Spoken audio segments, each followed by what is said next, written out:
আসসালামু আলাইকুম বন্ধুরা, সবাই কেমন আছেন? আশা করি ইনশাল্লাহ সবাই ভালো আছেন। তো আজকে আপনাদেরকে দেখাবো যে জিপিএস যেমন গাড়ির মধ্যে মোবিল পাল্টাতে গেলে কিন্তু মোটামুটিভাবে 1 ঘন্টা পরিমাণের কষ্ট করতে হয়। এই যে দেখতেছেন, এই যে মোবিল ফিল্টার পাল্টাইব, কিন্তু এই কভার টভার যা আছে সম্পূর্ণ কিন্তু খুললে সেটা কিন্তু মোবিল ফিল্টার চেঞ্জ করা লাগছে।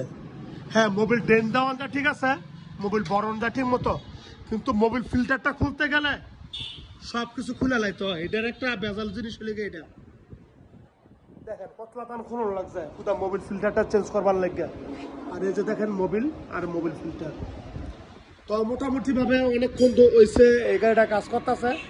শুধু মোবিল ফিল্টারটা খুলতে যায় আসে 1 ঘন্টা। মানুষ বিশ্বাস করতো না কথা কইলে, কিন্তু 1 ঘন্টা লাগতেছে লাগানো এবং খোলাতে। বেজাইল লাগারি মোবিল পাল্টাতে বহুত কষ্ট হয় জিপিএস ডেমনে।